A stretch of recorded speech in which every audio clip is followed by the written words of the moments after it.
There's the greater mobile commerce question, and then there's where will the retail banking industry itself be? Because today, banks, especially in North America, aren't playing that extensive a role in true mobile commerce. They're a facilitator of commerce, but most of the banks don't have true mobile commerce solutions. What they do have, and they're rapidly deploying, is a suite of mobile banking solutions. What I think we're going to see happen is a couple things. One, there will be some organizational changes that have to take place. We've got a channel through the mobile device, and through AllNet, but really through the mobile device, that can reach every one of a bank's customers. And yet when you look at the resources, organizationally and frankly financially, that a lot of banks are putting into this channel today, it's fairly limited. And by and large, mobile has sort of been a stepchild of online, which is a subset of retail. And it's a channel that can reach everybody. So I think this has been proven, or I should say described in various books, Bank 2.0 most recently, talking about the need for and the justification for having a C-level, not quite C-level, but let's say an EVP level officer who's in charge of mobility and or alternative channels. Those same channels that today are handling typically a much larger volume of financial transfers, et cetera, than the traditional brick and mortar channels.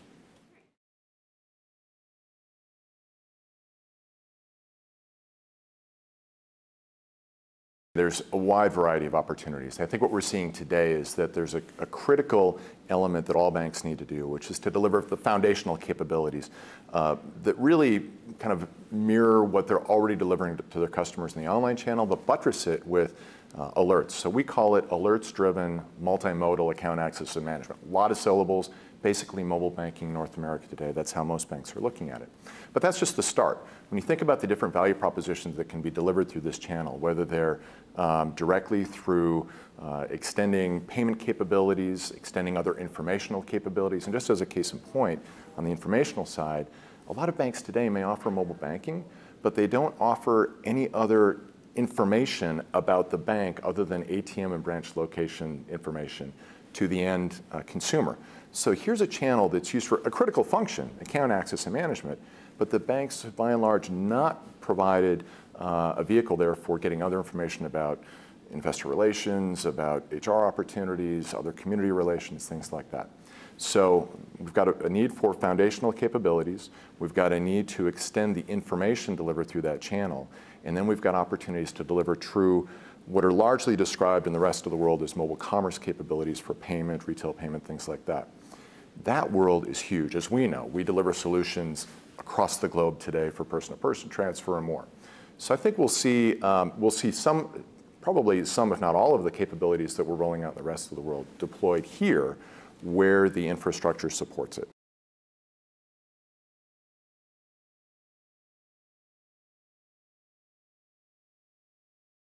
There's value propositions within the mobile banking sphere, so enabling all sorts of different devices and all that, and actionable alerts that go way beyond what anything else can even think of in the marketplace today. Beyond that, there's things like using text messaging to be able to take out cash from an ATM. We have partners as well who are using our technology and our services to enable really interesting and unique value propositions. One is a company that offers unlimited international texting to your friends and all sorts of messaging. It's an advertiser-paid model, but they're using our technology. When you think about suddenly expanding the reach of a consumer, a bank customer potentially globally, and enabling potentially funds transfers, you have a tremendous, a global community of money movement.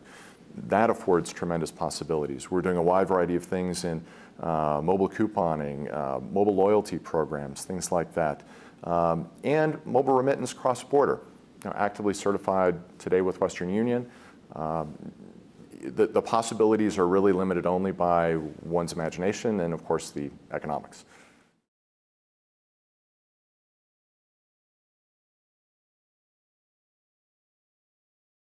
So for banks who are looking to create a mobile commerce strategy, I think there's a few things that they need to keep in mind. And this is what we're doing with our customers actively today. There are some do's and there are certainly some don'ts.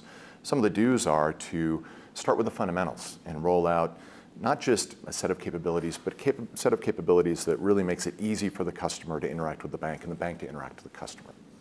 I think there's some other things. The banks need to certainly create a plan for where they want to take this, not just in the retail banking space, but across the overall bank. The other thing is that so many of the true opportunities to deliver value here are things that may not even be core to banking. They may be things that involve partners of the banks, third parties. I think banks need to keep their eyes open as to who's delivering, who's innovating, and who's delivering what capabilities. And there's tremendous opportunities for banks to partner with whether it's technology providers or service providers.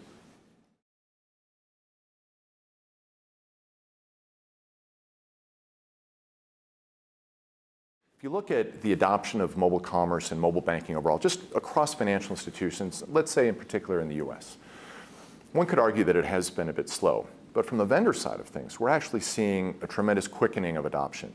And that adoption is being facilitated by a couple things. One is the vendor solution sets, like what we're offering, are much more advanced and evolved than they were 2-3 years ago.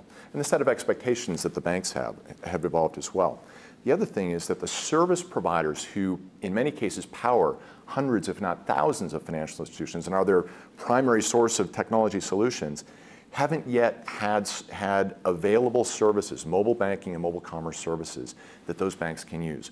We, along with others, are working to change that very aggressively. And I expect to see a very rapid change, at least in the number of mobile banking deployments that we see out there over the next 1 to 2 years.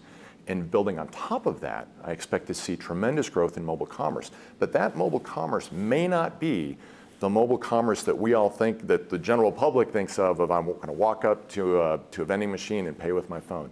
It may be other things, unique value propositions. We're seeing it through single-use applications out there. We're seeing it through mobile coupons, mobile vouchers, loyalty programs, things like that. The opportunity for creative solutions to come to market and mobile commerce enable banks in a wide variety of roles is just limitless.